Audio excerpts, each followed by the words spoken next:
Have you ever wanted to rewatch a reel but you couldn't find it again? Most people don't even realize that Instagram actually keeps a record of what you've watched.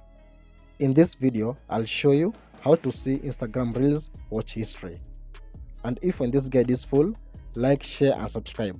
With that being said, let's begin. So now before we begin, ensure that you've updated your Instagram application to the latest version. Now after updating your Instagram application, the next step is to open and log into your account. So after logging into your account, now click on the profile icon at the bottom right corner. Now the next step is to click on those three lines at the top right corner. Now here under settings, you select your activity. Now here under your activity, you scroll down. Then you select watch history.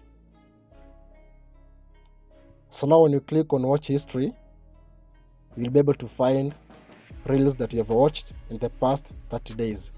So you can choose from newest to oldest, or you can filter by date.